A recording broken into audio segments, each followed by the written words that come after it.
नमस्कार, धर्म ज्ञान में एक बार फिर हमारे दर्शकों का स्वागत है और मैं हूं आपके साथ कविता राणा। आज के दौर में कोई भी कार्य क्षेत्र हो, हर व्यक्ति खुद को साबित करने की होड़ में लगा रहता है। किसी को नौकरी व्यवसाय में तरक्की मिलती है तो किसी के हाथ निराशा आती है। ऐसे में किस प्रकार कुंडली में बैठे ग्रह नक्षत्र व्यक्ति की सफलता की भविष्यवाणी करते हैं, कार्य क्षेत्र में भाग्य के सितारे कितना साथ देते हैं और किस प्रकार कुंडली के 12 भाव नौकरी व्यवसाय की दिशा बताते हैं, बता रहे हैं दिव्य डॉक्टर श्रीपति त्रिपाठी जी। मैं हूं डॉक्टर श्रीपति त्रिपाठी। इन दिनों प्रतियोगी परीक्षाओं में या नौकरी की दौड़ में खुद को आगे रखने की इतनी आपाधापी है कि कुछ को सफलता मिलती है तो कई लोग अवसाद में चले जाते हैं। लेकिन यह समझना जरूरी है कि कोई चीज आप नहीं कर पा रहे हैं तो आपके लिए किसी न किसी रूप में अतिश्रेष्ठ है, क्योंकि ईश्वर जो भी देता है उससे कद्र में स्वयं आप हैं। हर पाई हुई चीज आपके लिए खुद के कर्मों का ही विस्तार है। ज्योतिष शास्त्र इसका विश्लेषण करता है कि आपकी सफलता की सीमाएं किस क्षेत्र में है एवं कहां तक सुनिश्चित है। हर कोई डॉक्टर, इंजीनियर या प्रशासनिक सेवा के लिए प्रतियोगिता में शामिल होता है, मगर आप किसी में सफल होंगे इसका संकेत कुंडली के 12 भाव जो 12 ग्रह स्पष्ट रूप से देते हैं। 12 भाव में प्रथम, चतुर्थ, सप्तम एवं दसम केंद्र स्थान है, वहीं पंचम एवं नवम भाव जो है वह त्रिकोण है।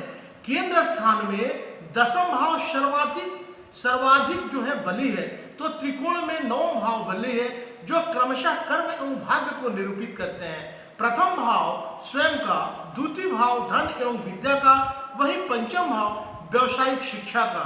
ग्रह 9 है जिनमें सूर्य एवं गुरु राज्य कृपा कारक ग्रह हैं। शनि न्याय, राजनीति, शक्ति, तो राहु कूटनीति के कारक ग्रह हैं। चंद्र मन के कारक ग्रह हैं। इन्हीं ग्रहों की विभिन्न भावों में युति होने के कारण इनके बल जातक को अलग अलग विभागों में विभिन्न पर लेकर जाते हैं। महत्वपूर्ण योगों में पंच महापुरुष योग, गजकेसरी योग, बुधादित्य योग, विपरीत राज योग, नीचभंग राज योग, धर्म कर्माधीप योग, केंद्र त्रिकोण योग अति महत्व के हैं।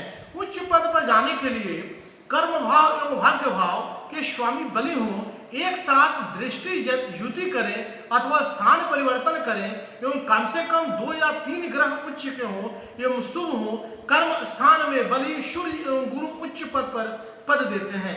वहीं चंद्रमा धनवान बनाते हैं। मंगल पुलिस सेवा तो बुध गणित के क्षेत्र में, व्यापार के क्षेत्र में, बैंकिंग सेवा आदि में ले जाते हैं। शुक्र कला, मकान, भवन आदि से लाभ कराता है। तो शनि उच्च का होकर शासक, मंत्री या न्यायाधीश बनाता है।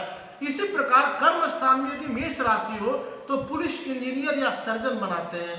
तो वृष राशि गले का डॉक्टर, गायक या प्रचारक बना देता है। मिथुन लेखाकार, पत्रकार, विश्लेषक, लेखक आदि बनाते हैं। जबकि कर्क राशि के जो लोग हैं वो जीव विज्ञान, कृषि विज्ञान, चिकित्सा के क्षेत्र में ले जाते हैं।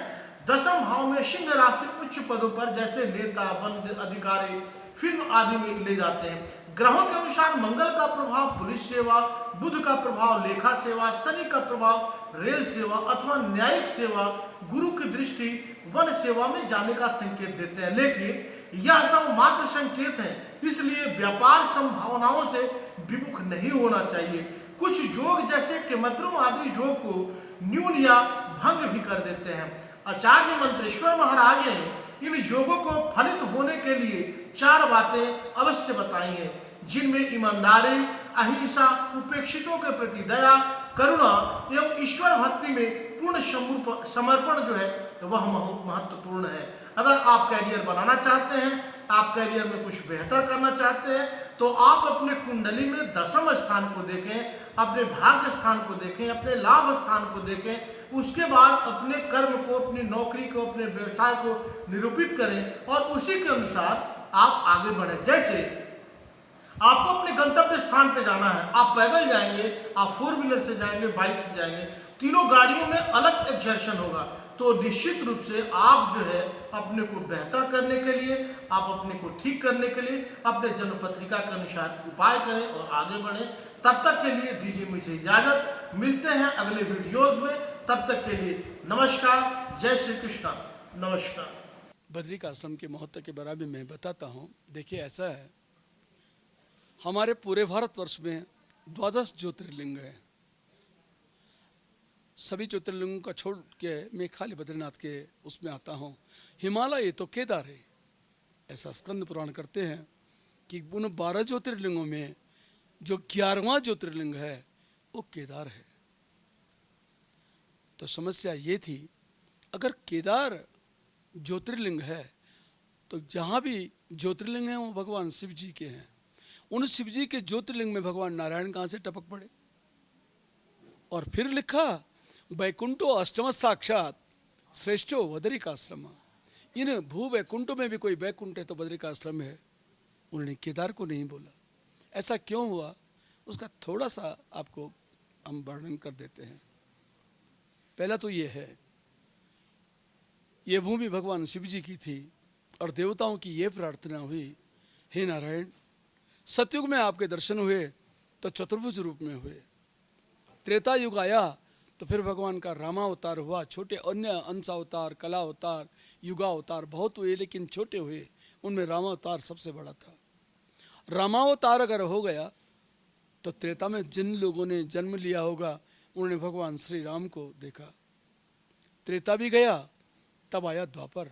तो द्वापर में लिखते हैं भागवतकार कि कृष्णस्तु भगवान स्वयं।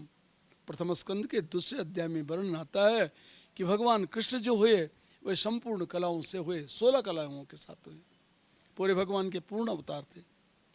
तो द्वापर में जितने भी उन्होंने काम किए होंगे उसके बारे में लिखते हैं।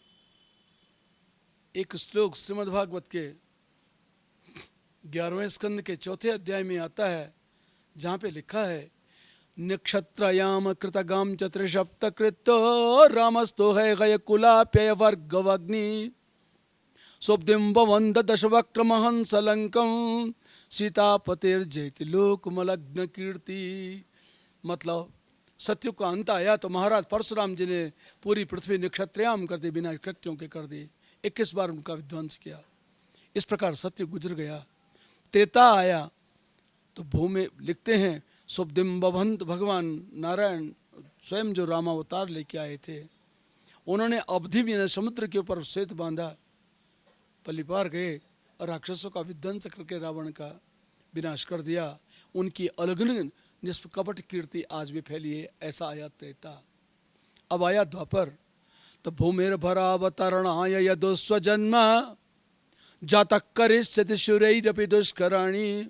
देवताओं ने भी जिस कार्य को नहीं किया वो काम भगवान कृष्ण ने किया। ऐसा द्वापर आया।